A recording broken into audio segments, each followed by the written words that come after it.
ಅವಮಾನ ನನಗಲ್ಲವೇ? ನಿಲ್ಲಿಸಿ ಪಿತಾಶ್ರೀ. ಈ ಮಹಾಸಭೆಯಲ್ಲಿ ಎಲ್ಲರ ಎದುರು ಅವಮಾನಿತಳಾಗಿದ್ದೇನೆ. ಆದರೆ ಈ ಅವಮಾನವನ್ನು ಸಹಿಸಿ ಕೈಲಾಸಕ್ಕೆ ಹಿಂದಿರುಗಲಾರೆ. ಈ ಯಾಗಾಗ್ನಿಯಲ್ಲಿ ನನ್ನ ಜೀವವನ್ನೇ ತ್ಯಾಗ ಮಾಡುತ್ತೇನೆ. ಬೇಡ, ಬೇಡ, ಬೇಡ, ಬೇಡ ಮಾತೆ, ಬೇಡ.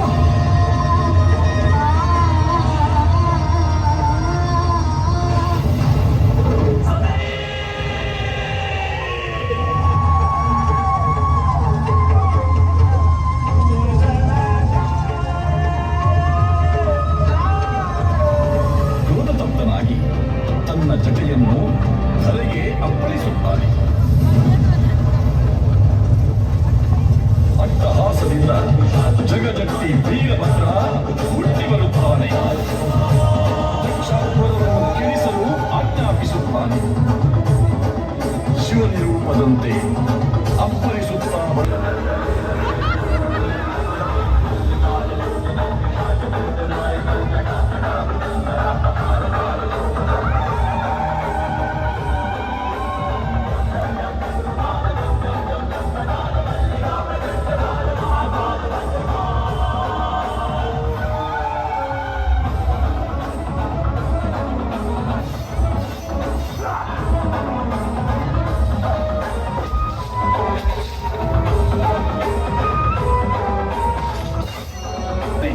ದಕ್ಷನ ಯಜ್ಞಶಾಲೆಯನ್ನು ಕುಡಿಗೈಯುತ್ತಿದ್ದಾನೆ. ಶಿವಪುತ್ರ ವೀರಭದ್ರ ಯಾಗದೀಕ್ಷಿತನಾದ ದಕ್ಷ ಪ್ರಜಾಪತಿಯ ಶಿರವನ್ನು ಕತ್ತರಿಸುತ್ತಾನೆ.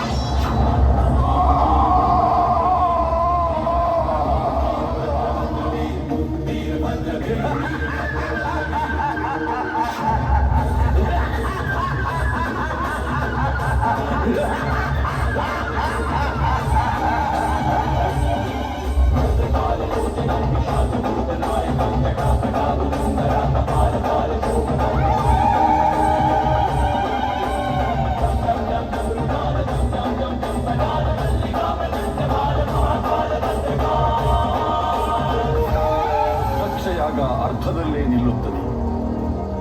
ಹರಿಬ್ರಹ್ಮಾದಿಗಳು ಶಿವನನ್ನು ಪ್ರಾರ್ಥಿಸುತ್ತಾರೆ. ಕೋಪ ತಣಿದ ಹರ ಆಡಿನ ಶಿರವನ್ನು ದಕ್ಷನ ದೇಹಕ್ಕೆ ಸೇರಿಸಿ ಯಾಗ ಪೂರೈಸುವಂತೆ ಮಾಡುತ್ತಾನೆ.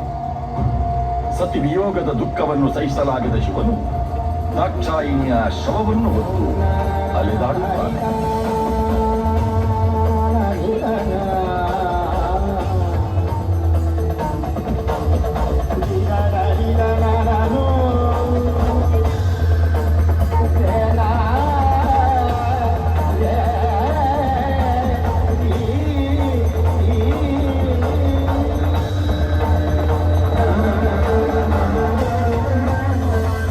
ಬ್ರಹ್ಮಾಂಡವನ್ನು ರಕ್ಷಿಸಲು ಶ್ರೀ ವಿಷ್ಣುವು ತನ್ನ ಸುದರ್ಶನ ಚಕ್ರದಿಂದ ಸತೀದೇವಿಯ ದೇಹವನ್ನು 51 ತುಂಡುಗಳಾಗಿ ವಿಭಜಿಸುತ್ತಾನೆ. ಆ ದೇಹದ ಭಾಗಗಳು ಬಿದ್ದ ಸ್ಥಳವೇ ಶಕ್ತಿಪೀಠಗಳು. ಅಲ್ಲಿ ಶಕ್ತಿ ದೇವತೆಯ ವಿಭಿನ್ನ ರೂಪಗಳನ್ನು ಪೂಜಿಸಲಾಗುತ್ತದೆ. ಕೊಟ್ಟಿಯೂರು ಕ್ಷೇತ್ರ ಕೇರಳದ ಕಣ್ಣೂರು ಜಿಲ್ಲೆಯ ಕೊಟ್ಟಿಯೂರು. ಇಲ್ಲಿ ಅಕ್ಕರೆ ಕೊಟ್ಟಿಯೂರು, ಇಕ್ಕರೆ ಕೊಟ್ಟಿಯೂರು ಎಂಬ 2 ಸ್ಥಳಗಳಲ್ಲಿ ಶಿವನ ಆರಾಧನೆ ನಡೆಯುತ್ತದೆ. ದಾಕ್ಷಾಯಿಣಿ ದಗ್ಧಳಾದ ದಕ್ಷ ಯಾಗ ನಡೆದ ಸ್ಥಳ ಇದು. ಕೊಟ್ಟಿಯೂರು ವಡಕ್ಕೇಶ್ವರಂ ದೇವಾಲಯ. ದಕ್ಷ ಪ್ರಜಾಪತಿ ನಡೆಸಿದ ಯಾಗದ ಸ್ಮರಣಾರ್ಥ ಇಲ್ಲಿ ವೈಶಾಖ ಮಹೋತ್ಸವ ನಡೆಸಲಾಗುತ್ತದೆ. ಕೊಟ್ಟಿಯೂರು ಕ್ಷೇತ್ರ ಮಹಾತ್ಮೆ. ಕೊಟ್ಟಿಯೂರು ಕ್ಷೇತ್ರ